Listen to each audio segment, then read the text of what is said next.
ચાલો નમસ્કાર વિદ્યાર્થી મિત્રો, આગળના સેશનમાં આપણે વર્ણપટ વિશે વાત કરી હતી। વર્ણપટમાં આપણે એવું કીધું હતું કે ભાઈ આપણે જે સ્પેક્ટ્રમ લાઇન મળે છે, જે એક બોર્ડ ઉપર વિકિરણને લેવામાં આવે તો આપણને એક શ્રેણી મળે છે જેને વર્ણપટ કહેશું। વર્ણપટ બે પ્રકારના, સતત અને અસતત। સતત વર્ણપટ કોને કહેશું? જે એકબીજામાં ભળી જાય છે। દાખલા તરીકે જ્યારે વરસાદી માહોલ હોય ત્યારે અવકાશમાં રચાતું મેઘધનુષ એ સતત વર્ણપટનું ઉદાહરણ છે, કારણ કે એકબીજામાં રંગો ભળી જતા આપણને જોવા મળે છે। જ્યારે અસતતના પાછા બે પ્રકાર, એક અવશોષણ અને બીજું કેવું છે? ઉત્સર્જન વર્ણપટ। તો અવશોષણ વર્ણપટ કોને કહેશું? જ્યારે કોઈપણ પદાર્થને આપણે ગરમ કરીને અથવા વિદ્યુત આપીને કોઈપણ રીતે જો ઉર્જા આપવામાં આવે તો શું થશે? એ ઉર્જા મેળવી ઉત્તેજિત અવસ્થામાં જશે અને જ્યારે મૂળ અવસ્થામાં આવે ત્યારે ઉર્જાનું શું કરે છે? ઉત્સર્જન કરે છે। અને આ ઉર્જા વિકિરણ સ્વરૂપે હોય જે આપણે એક શ્રેણી આપશે, જેને આપણે કેવો વર્ણપટ કહેશું? ઉત્સર્જન વર્ણપટ કહેશું, જેમની અંદર ચોક્કસ લાઈનો જોવા મળશે અને વચ્ચે બ્લેક વિસ્તાર જોવા મળશે। જ્યારે આપણે બીજા પ્રકારના વર્ણપટની વાત કરીએ તો કે ઉત્સર્જન વર્ણપટ કોને કહેવાય? તો કે જ્યારે માની લો કે કોઈ પદાર્થ હોય, સફેદ પ્રકાશ આપણે ત્રિપાર્શ્વમાંથી પસાર કરે છે અને કોઈ વચ્ચે વસ્તુ રાખે છે તો એ વસ્તુ દ્વારા એ પદાર્થ ચોક્કસ તરંગ લંબાઈનું અવશોષણ કરે છે, એટલે એટલો ભાગ વર્ણપટમાં બ્લેક પટ્ટી સ્વરૂપે આપણને જોવા મળે છે, જેને આપણે શું કીધું હતું? તો કે અવશોષણ વર્ણપટ, જે ઉત્સર્જન વર્ણપટની નેગેટિવ જોવો આપણને જોવા મળે છે। ઓકે, તો ત્યાં એવું પણ કીધું હતું કે દરેક તત્વને એક ચોક્કસ પ્રકારનો રેખા વર્ણપટ હોય છે, જેની એક લાક્ષણિકતા છે, ફિંગરપ્રિન્ટ છે। તો આપણે હાઇડ્રોજન માટેનો રેખા વર્ણપટનો અભ્યાસ કરવા જઈ રહ્યા છીએ। ઓકે, ચાલો હાઇડ્રોજન માટેનો રેખા વર્ણપટ આપણે બનાવવો છે, અને કેવો વર્ણપટ બનાવવો છે? તો કે આપણે એનો ઉત્સર્જન વર્ણપટ બનાવવો છે, તો એને ઉર્જાનું શું કરવું પડશે? શોષણ કરવું પડશે। તો જો આપણે એક ટ્યુબ લેશું, આપણે એક અહીંયા ટ્યુબ લેશું, એમની અંદર હાઇડ્રોજન વાયુ ભરી દઈએ છીએ। આ હું ભરી દીધો છે H2 વાયુ। આ એક ટ્યુબ છે અને એમની અંદર શું કરેલું છે? શૂન્ય અવકાશ, મતલબમાં એમનું દબાણ આપણે કેવું કરી દીધું છે? ઓછું કરી દીધું છે। ઓકે, હવે એમાં આપણે વિદ્યુત વિભાર આપીએ છીએ। વિદ્યુત વિભાર એટલે આપણે એને ઉર્જા આપીએ છીએ। તમે કોઈ પણ રીતે આપી શકો, ગરમ કરીને આપી શકો, વિદ્યુતની મદદથી આપી શકો, અથવા વિકિરણ આપાત કરીને પણ આપી શકો છો। આપણે એવી વાત કરી હતી કે ભાઈ જે વાયુ હશે એ ઉર્જા મળવાના કારણે શું થશે? તો કે ઉત્તેજિત અવસ્થામાં જાય એટલે વાયુ ચળકવા લાગશે। શું થશે? ચળકવા લાગશે। એટલે જો આપણે વર્ણન કરીએ તો જો H2 વાયુને વિદ્યુત વિભાર કરતા પહેલાં તો શું થશે? એનું વિયોજન થશે। વિયોજન થયા પછી એ ક્યાં જશે? તો કે ઉત્તેજિત અવસ્થામાં જશે, કેમ કે H2 વાયુ હશે એનું વિયોજન થઈને હાઇડ્રોજન પરમાણુ બનશે અને પછી એમાં રહેલો ઇલેક્ટ્રોન ઉત્તેજિત અવસ્થામાં જશે, એટલે ઉત્તેજિત અવસ્થામાં જશે। જો કોઈપણનો આપણે રેખા વર્ણપટ લેવો હોય તો હંમેશા એ વાયુ ભરવો પડે। આપણે હાઇડ્રોજનનો મેળવો છે તો અહીં હાઇડ્રોજન વાયુ ભર્યો, હિલિયમનો મેળવો છે તો આપણે હિલિયમ વાયુ ભરશું, આર્ગોનનો લેવો છે તો આર્ગોન, નિયોનનો લેવો છે તો નિયોન, અને સોડિયમનો લેવો હોય તો સોડિયમ વાયુ આપણે અહીંયા વાયુ સ્વરૂપે ભરીશું, એટલે એનો વર્ણપટ મળશે। અત્યારે આપણે હાઇડ્રોજનનો મેળવ્યો છે એટલે શું થશે? ઉત્તેજિત અવસ્થામાં જશે એટલે આ ચળકવા લાગશે અને એમાંથી એક ચોક્કસ વિકિરણ બહાર નીકળશે, જેને આપણે આ રીતે બહાર કાઢશું, એક સ્લિટ દ્વારા એને બહાર કાઢવાનો પ્રયત્ન કરીશું। જો આપણે યોગ્ય લાગે તો આપણે અહીંયા ફિલ્ટર પણ ગોઠવી શકીએ છીએ। જો આપણે યોગ્ય લાગે તો આપણે ફિલ્ટર પણ આ રીતે ગોઠવી શકીએ છીએ, જેમાંથી શું થશે? પાસ થશે।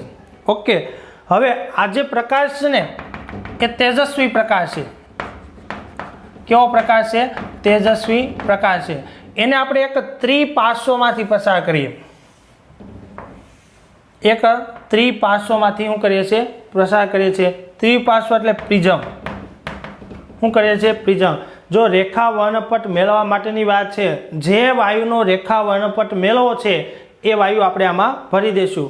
હવે આ ઉત્તેજિત થશે, તેમાંથી શું નીકળ્યું? એક વિકિરણ નીકળશે। કેવું છે? તે તો કે તેજસ્વી। હવે આ વિકિરણ છે ને એ વિદ્યુત ચુંબકીય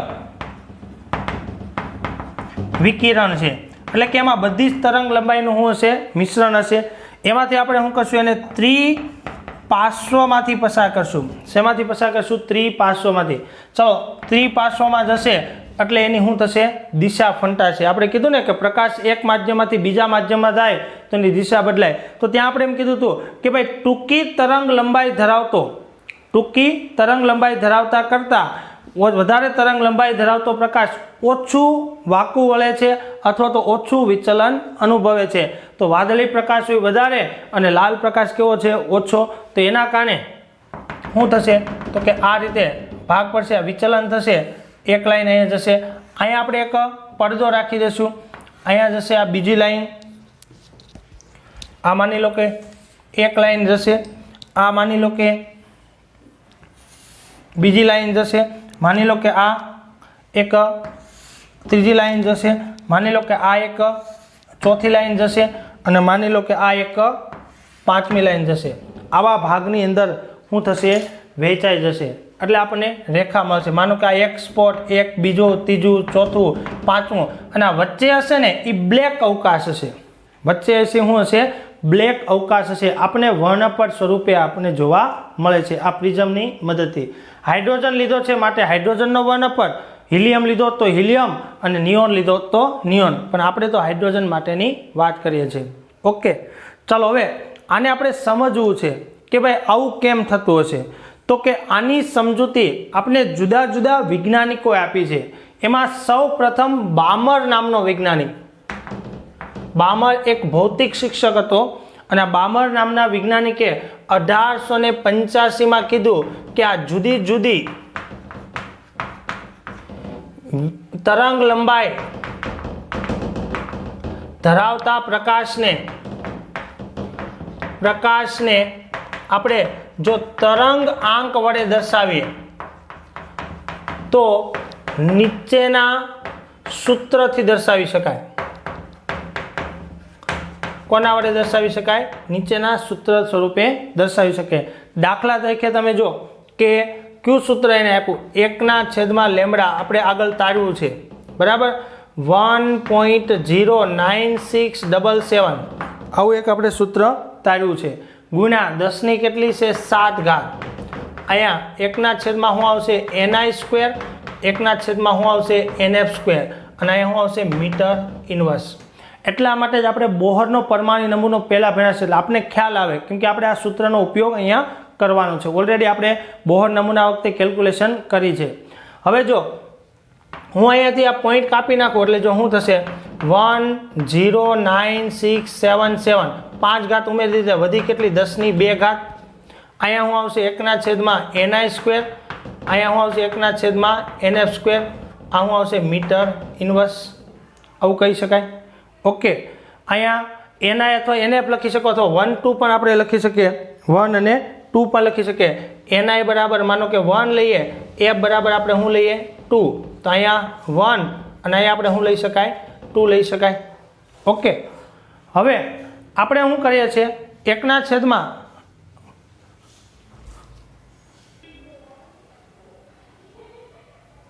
ચાલો ઓકે, તો હવે આ 2 થઈ ગયું. હવે માની લો કે આ 2 ને કાઢી નાખશે તો મીટરને આપણે સેન્ટીમીટરમાં કન્વર્ટ કરીએ તો શું આવશે? મીટર કરતાં કેવો છે? સેન્ટીમીટર નાનો એકમ થશે, બરાબર? સેન્ટીમીટર એ કેવો થશે? નાનો એકમ. આ તો આપણે આન્સર એમાં મળ્યો છે મીટરમાં, પણ જો અહીંયા મીટર ઇન્વર્સ છે તો આપણે એમ કહેશું કે 1/, મીટર બરાબર 1/, સેન્ટીમીટર કરવું હોય તો 10 ની 2 શું થશે? સેન્ટીમીટર થશે. છેદમાં છે એટલે હવે આ 2 ઉપર જાય એટલે શું થાય? -2 થશે, બરાબર? તો શું થશે? 1 meter inverse is equal to શું થશે? 10 ની -2 સેન્ટીમીટર ઇન્વર્સ લખાય. હવે આ 2 આમની સાથે કેન્સલ થઈ જાય તો આપણે આ મળશે 1.09677. અહીંયા શું આવશે? 1/n1², અહીંયા શું આવશે? 1/n2², અને અહીંયા શું આવશે? Centimetre inverse. તો આને સેન્ટીમીટરના સ્વરૂપમાં પણ લખી શકાય. અને 1/λ એટલે એને આપણે v12 તરીકે ઓળખીએ છીએ, તરંગ સંખ્યા. ઓકે, આ સૂત્રનો ઉપયોગ કરી અને આપણે લઈ શકીએ છીએ. ઓકે, હવે બામરે જે વાત કરીને એ વિકિરણનો દ્રશ્ય પ્રકાશ વિભાગ છે. કેવો વિભાગ છે? દ્રશ્ય પ્રકાશ વિભાગ છે. જ્યાં N1 ઇઝ ઇક્વલ ટુ હંમેશા કેટલું હોય? 2. કેટલું હોય? 2 હોય. અને N2 બરાબર, જો આ કોમન સૂત્ર આપણે લખીએ તો એવું લઈ શકાય કે ભાઈ N1 બરાબર તમે 1 2 3 4 100 લઈ શકો. તો N2 હંમેશા કેટલું લેવાનું? આની સાપેક્ષ છે. માનો કે આ 1 લીધું છે તો હું લેવાનું N1 પ્લસ 1 બરાબર. આ 2 લીધું છે તો N1 પ્લસ 2. આ શું છે? N1 plus 3. આ N1 પ્લસ 4. આ રીતે આપણે સાપેક્ષ મૂલ્ય લઈ શકીએ છીએ. ટૂંકમાં N1 માનો કે 1 છે, તેની સાપેક્ષ આપણે જુદી જુદી રેખાઓ પ્રાપ્ત થશે. ઓકે, તો આ મૂલ્ય 1 લીધું છે તો 1 2 3 4 આવી રેખાઓ મળશે. હવે એને આપણે ચાર્ટ સ્વરૂપે સમજીએ ને તો વધારે આપણને આઈડિયા આવશે. જુદા જુદા વૈજ્ઞાનિકે આપણે એની સમજૂતી આપી છે. ચાર્ટ પણ આપણને આપેલો છે. જો આપણો જે પરમાણુ છે ને એ કંઈક આવા પ્રકારનો છે. આપણો પરમાણુ છે આ N બરાબર 1 2 3 4 શું છે? અનંત અંતર, ઇન્ફિનિટી, આવું છે કે નહીં? હવે આને આપણે સીધા કરી નાખીએ. માનો કે આ ઉર્જા સ્તરો છે, આના કરતાં આની ઉર્જા એની કરતાં વધારે, એના કરતાં વધારે, એના કરતાં વધારે. તો હું અહીંયા જો આ પરમાણુ કેન્દ્ર છે, આ પરમાણુ કેન્દ્ર છે. આ પહેલું મેં લખ્યું છે N1 બરાબર 1.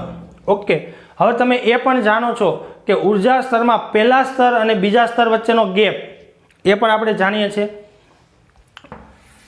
ચાલો અહીંયા N2, પછી N ઇઝ ઇક્વલ ટુ 3, પછી અહીંયા શું આવશે? N ઇઝ ઇક્વલ ટુ 4, અહીંયા N ઇઝ ઇક્વલ ટુ 5, અહીંયા N ઇઝ ઇક્વલ ટુ 6, અને આ રીતે અહીંયા શું હશે? N is equal two infinity. આ રીતે મેં સ્તર દર્શાવ્યા છે. ઓકે, એ પણ આપણે જાણીએ છીએ કે પહેલા બે વચ્ચેનો ગેપ વધારે હોય, ઓછો ઓછો ઓછો ઓછો આવો ગેપ થતો હશે. મેં એમાં પણ એવા ગેપ દર્શાવ્યા છે. જો સૌથી વધારે ઓછું ઓછું ઓછું આપણને જોવા મળે છે. ઓકે, હવે હાઇડ્રોજનમાં તો પહેલા ઇલેક્ટ્રોન ક્યાં હોય? માની લો કે શરૂઆતમાં તો ક્યાં હોય? તો કે N બરાબર 1 માં જ હોય.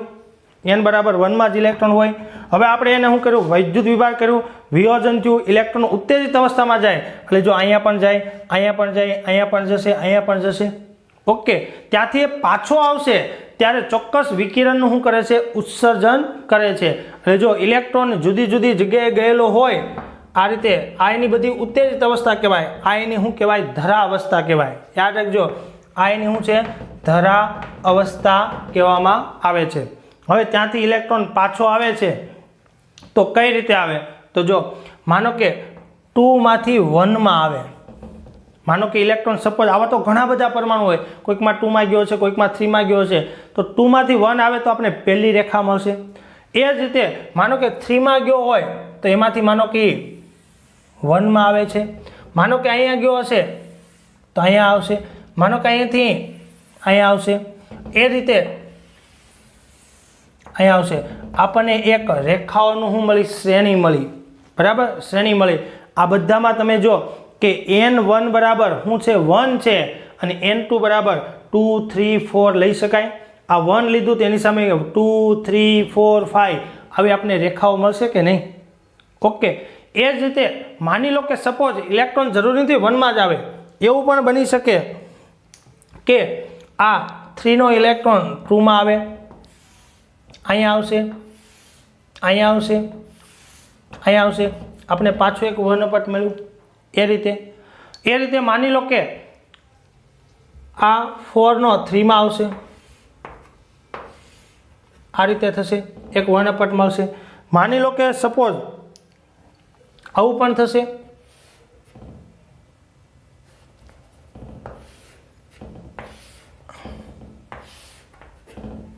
એક આવું પણ મળશે આપણને. સપોઝ એવું પણ થશે. ચાલો અહીંયા પણ આપણને મળશે. તો આવી જુદી જુદી શ્રેણીઓ મળી. આ શ્રેણીઓ આપણે જુદા જુદા વૈજ્ઞાનિકે સમજાવી છે. તો ચાલો એનું કોષ્ટક આપ્યું છે, એના આધારે આપણે વાત કરીએ. ચાલો પહેલું છે ને આપણે શ્રેણી લખશું અહીંયા. બરાબર, પછી N1 બરાબર કેટલા, N2 બરાબર કેટલા, પછી વર્ણપટનો વિસ્તાર કેટલો, વિસ્તાર કેટલો.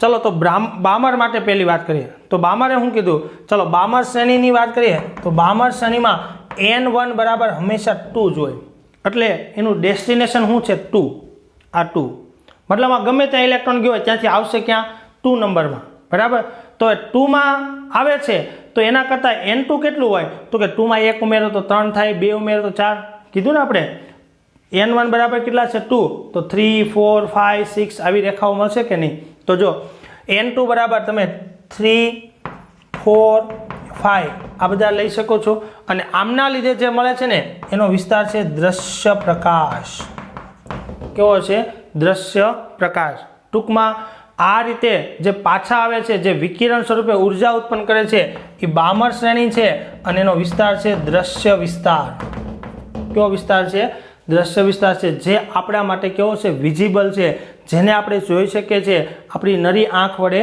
जोई शकाय छे आपणे जाणीए छीए के विद्युत चुंबकीय विकिरणना घणो बधा विस्तारो छे एमांथी मात्र दृश्य विस्तारने आपणे जोई शकीए छीए पछी जुदा जुदा वैज्ञानिके जो आ पहली श्रेणी छे एना माटे के भाई तमे जो लाइमेन बामर पासन पछी ब्रेकेट अने फंड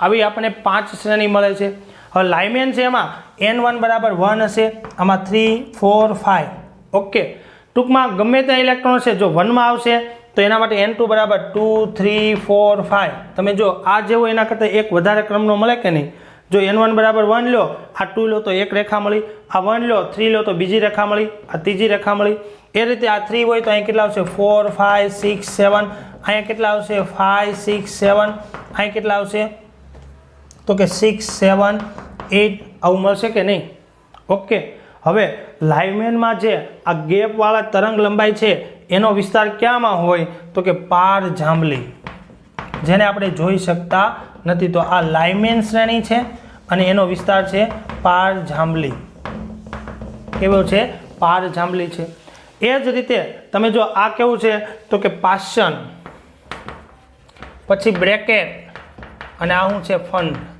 કેવી છે ફંડ શ્રેણી છે તો આ ત્રણે ત્રણ પાછા કેવો હોય પાર રક્ત કિરણો હોય આ પાર રક્ત આ પાર રક્ત અને આ પણ કેવું છે પાર રક્ત તો આના માટે એવું કહી શકાય આ નજીકના મધ્યમ અને દૂરના પાર રક્ત કહી શકાય તો આપણે આ શ્રેણી મળશે ટૂંકમાં તમે જો કે ઉત્તેજિત કરશો એટલે બધા જ હાઇડ્રોજન પરમાણુ સરખા હશે નહીં કોઈકમાં 2 3 4 5 ગયા હશે અને રિટર્ન થશે ત્યારે ચોક્કસ વિકિરણ સ્વરૂપે ઉર્જા આપણને આપશે ટૂંકમાં જો માની લો કે આ બેમાંથી એકમાં આવ્યો તો આપણે એક રેખા મળી બરાબર અહીંયાથી અહીંયા આવ્યો તો બીજી રેખા મળી તમને એમ પૂછે કે ભાઈ લાઇમેન શ્રેણીની પ્રથમ રેખા કઈ કહેવાય તો આપણે એવું કહી શકશું કે લાઇમેનની પ્રથમ રેખા હંમેશા n1 બરાબર કેટલા હોય 1 અને n2 બરાબર કેટલા હોય 2 તમને એમ પૂછે બીજી રેખા માટે તો n1 બરાબર 1 અને n2 બરાબર કેટલા હોય 3 ત્રીજી રેખા માટે શું થશે n1 બરાબર 1 અને n2 બરાબર કેટલા થશે 4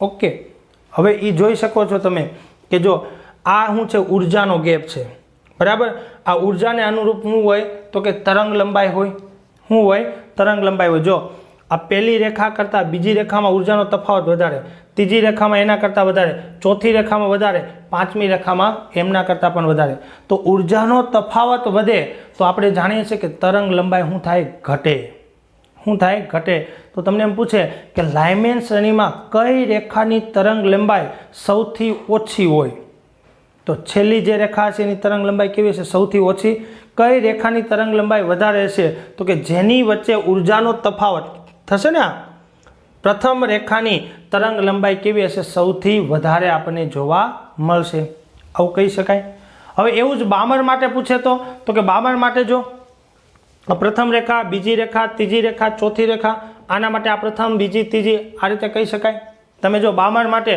तमने एम पूछे कि भाई बामरनी द्वितीय रेखा कई कहेवाय तो बामर माटे n1 बराबर 2 थशे अने n2 बराबर केटला थशे 4 एनी द्वितीय रेखा थशे आ रीते आपणे रेखाओनी केल्क्युलेशन करी शकीए छीए जे हाइड्रोजन वर्णपट द्वारा આપણે શું કરી શકીએ સમજી શકીએ છીએ તમને કોષ્ટક પણ આપેલું છે અને પાછળ એનો ચાર્ટ પણ આપણને આપેલો છે ઓકે આ રીતે આપણે સમજી શકીએ છીએ તો આમ ફરીથી આપણે સમજવાનો પ્રયત્ન કરીએ એક ટ્યુબ લેશું, એમની અંદર હાઇડ્રોજન વાયુ ભરી વિદ્યુત વિભાર કરતાં એનું વિયોજન થાય, ઉત્તેજિત થાય અને તેજસ્વી પ્રકાશ એમાંથી બહાર નીકળે, જે વિદ્યુત ચુંબકીય વિકિરણ સ્વરૂપે હોય, જેને ત્રિપાર્શ્વમાંથી પસાર કરતા આપણે ચોક્કસ શું જોવા મળે છે? વર્ણપટ જોવા મળે છે. જો આ શું છે? લાઇમેન, આ શું છે? બામર, આ શું છે? પાયસન, આ શું છે? બ્રેકેટ અને આ શું છે? ફંડ. આપણને આવું જોવા મળશે. તમે જો આ લાઇમેન છે એમાં કંઈ એક રેખા નહીં હોય, ઘણી બધી રેખાઓ હશે. ઘણી બધી રેખાનો શું હશે? જથ્થો હશે. આપણે એક પટ્ટો જોવા મળશે અહીંયા. ઓકે, આ ઘણી બધી રેખાનો પટ્ટો. બામરમાં પણ ઘણી બધી રેખાનો પટ્ટો હશે, તમે ઓળખી શકો છો. આ ઘણી બધી રેખાનો પટ્ટો હશે, ઘણી બધી રેખાનો પટ્ટો હશે, ઘણી બધી રેખાનો પટ્ટો હશે. હવે તમને એમ પૂછે કે ભાઈ બામર શ્રેણીની પ્રથમ રેખાની તરંગ લંબાઈ ગણો. તમે ગણી શકો?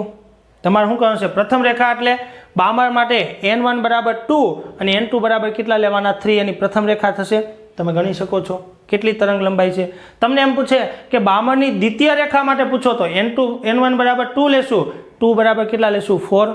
લાઇમેન માટે પૂછે, પાયસન, બ્રેકેટ, કોઈ પણ માટે આપણે પૂછે એની આપણે શું કરી શકાય? ગણતરી કરી શકાય છે. તો બામરે સૌ પ્રથમ જે દ્રશ્ય પ્રકાશ વિસ્તાર આપણને જોવા મળશે, જેને આપણે જોઈ શકીએ છીએ, એને સૌ પ્રથમ શોધ કરી હતી અને એને આ તરંગાંક ગણવા માટેનું સૂત્ર આપ્યું હતું અને એના આધારે દરેક રેખાની તરંગ લંબાઈ આપણે ગણી શકીએ છીએ, જે દ્રશ્ય વિસ્તારમાં હોવાના કારણે.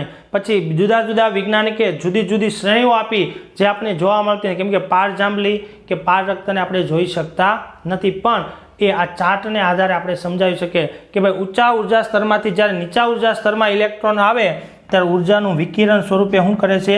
ઉત્સર્જન કરે છે. આ વિકિરણની ઉર્જા ડિફર હોય તેની તરંગ લંબાઈ પણ ડિફર હોય તેની તરંગ લંબાઈ પણ આપણને કેવી મળશે? જુદી જુદી જોવા મળશે. ઓકે, તો બધા જ વર્ણપટોમાં હાઇડ્રોજનનો વર્ણપટ સૌથી સરળ છે. કેવો છે? સૌથી સરળ છે. જેમ જેમ આપણે આગળ જશું તો ભારે પરમાણુના રેખા વર્ણપટ કેવા બનતા જાય છે? જટિલ બનતા જાય છે. હાઇડ્રોજનનો સૌથી સરળ છે, બાકીના બધા કેવા બનતા જાય છે? જટિલ બનતા જાય છે. પરંતુ બધા જ રેખા વર્ણપટ માટે એક સામાન્ય બાબત છે કે તત્વ માટેનું રેખા વર્ણપટ એક અદ્વિતીય છે. આ વસ્તુ યાદ રાખજો. પહેલો પોઈન્ટ, તત્વ માટેનું રેખા વર્ણપટ અદ્વિતીય છે. કેવું છે? અદ્વિતીય છે. એટલે એની સરખામણી કોઈની સાથે કરી શકાતી નથી. ટૂંકમાં એક લાક્ષણિક ફિંગરપ્રિન્ટ જેવું છે. માનો કે આપણે વ્યક્તિની ફિંગરપ્રિન્ટ હોય ને, એ ફિંગરપ્રિન્ટ પછી બીજા કોઈની જોવા મળતી નથી. એટલા માટે જ આપણે ગુનાશોધક પ્રવૃત્તિઓમાં વ્યક્તિને ઓળખ કરવા માટે ફિંગરપ્રિન્ટનો ઉપયોગ કરીએ છીએ. એટલે માનો કે સોડિયમનું જે રેખા વર્ણપટ અત્યારે મળે છે એ કાલે એ જ મળશે, અમેરિકામાં એ જ મળશે કે બ્રિટનમાં પણ એ જ આપણને મળશે. એમ હાઇડ્રોજનનું રેખા વર્ણપટ બદલાઈ જતું નથી. એ કેવું હોય છે? દ્વિતીય હોય છે. અને દરેક તત્વના રેખા વર્ણપટમાં આપણને નિયમિતતા જોવા મળે છે. તમે જો કે દરેક તત્વના રેખા વર્ણપટમાં એક પ્રકારની શું જોવા મળે છે? નિયમિતતા જોવા મળે છે. શું જોવા મળે છે? નિયમિતતા આપણને જોવા મળે છે. તો હવે આ બે અગત્યના પોઈન્ટ છે. દરેક તત્વનું રેખા વર્ણપટ અદ્વિતીય હોય, એક લાક્ષણિક કેરેક્ટરિસ્ટિક છે. અને બીજું કે દરેક તત્વનું રેખા વર્ણપટ નિયમિત જોવા મળે. તમે પ્રયોગ આજે કરો, કાલે કરો, અમેરિકા કરો કે બ્રિટન કરો, એ ચેન્જ થતું નથી. તો હવે આપણે પ્રશ્ન થાય કે આ વર્ણપટના સરખાપણા માટે કયા કારણો હોઈ શકે? આ વર્ણપટને આપણે ઇલેક્ટ્રોન રચના સાથે જોડી શકીએ છીએ, એની સાથે આપણે સાંકળી શકીએ છીએ. આ બધા જ પ્રશ્નોનો જવાબ આપણે આગળ મેળવશું, જે આપણે બોહરની અંદર મેળવી શક્યા છે. કે બોહરની અંદર જે ઉર્જાના તફાવતો જે થાય છે એ આ વર્ણપટને કારણે જોવા મળે છે. ટૂંકમાં આપણે વર્ણપટમાં જુદી જુદી રેખાઓ મળે છે ને, એમનું કારણ આપણે હવે સમજી શકીએ છીએ. કેમ કે જ્યારે પણ પરમાણુ ઉત્તેજિત અવસ્થામાં રહેલો ઇલેક્ટ્રોન કંઈ પણ સ્થાને આવી શકે છે અને કોઈ પણ સ્થાને આવશે તો એને અનુરૂપ તરંગ લંબાઈનું ઉત્સર્જન કરશે. એ તરંગ લંબાઈને આપણે જો ચાર્ટ સ્વરૂપે દર્શાવશું સ્પેક્ટ્રોસ્કોપીમાં, તો આપણને એક વર્ણપટ જોવા મળશે, જે હાઇડ્રોજનનો વર્ણપટ છે. અને હાઇડ્રોજનનો વર્ણપટ એક અદ્વિતીય છે, જે બીજામાં આપણે એના જેવો જોવા મળશે નહીં. દરેક તત્વના એક લાક્ષણિક વર્ણપટ છે, બધાના અલગ અલગ છે. દરેક વ્યક્તિની ફિંગરપ્રિન્ટ અલગ હોય એમ વર્ણપટ પણ કેવા હોય છે? અલગ અલગ આપણને જોવા મળશે. ઓકે, ચાલો તો આ હાઇડ્રોજનનો વર્ણપટ થઈ ગયો. હવે આપણે બોહરનો પરમાણુ નમૂનો જોયો છે. ઓકે, એમના વિશે પણ બધી વાત કરી છે, પણ બોહરના પરમાણુ નમૂનાની હવે આપણે મર્યાદા જોવાની છે, જે પણ 2 માર્કનો એક અગત્યનો પ્રશ્ન છે. જો આના ઉપરથી બધી આપણે કેલ્ક્યુલેશન કરી શકીએ છીએ. યાદ રાખજો, તમને એમ પૂછે કે ભાઈ લાઇમેન શ્રેણીની દ્વિતીય રેખાની તરંગ લંબાઈ ગણો, તમે ગણી શકો કે નહીં? લાઇમેન શ્રેણીની દ્વિતીય રેખા એટલે હું n1 બરાબર કેટલા લેવાના 1, n2 બરાબર કેટલા લેવાના 3 થશે ને? કેમ કે જો આ પહેલી જોડ એ પ્રથમ રેખા, બીજી જોડ એ બીજી રેખા, આ ત્રીજી જોડ એ ત્રીજી રેખા, ચોથી જોડ એ ચોથી રેખા થશે. આ રીતે આપણે જોડીઓ બનાવી શકીએ. એના દાખલાઓ પણ આપણે કેટલાક ગણીશું, એટલે આપણે સરળતાથી કરી શકાય છે. ઓકે, ચાલો તો હવે બોહરની આપણે મર્યાદા ભણીએ. ચાલો હવે પછીનો આપણો પોઈન્ટ છે મર્યાદા. 2 માર્કનો પ્રશ્ન છે.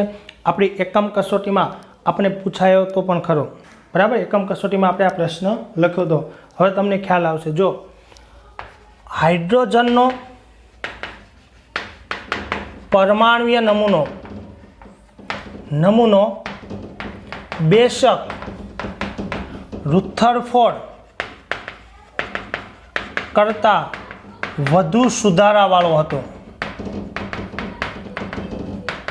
ટૂંકમાં જે રુથરફોર્ડે સમજૂતી આપી હતી એના કરતાં તો એને સમજૂતી કેવી આપી છે? સારી, વધારે સુધારાવાળો હતો. કારણ કે તમે જો હાઇડ્રોજન અને તેના જેવા બીજા આયનો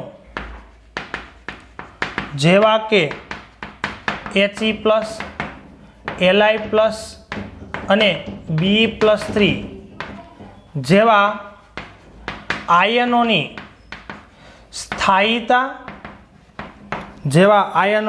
સ્થાયીતા તથા વર્ણપટને સમજાવી શક્યો, તથા રેખા વર્ણપટ સમજાવી શક્યો.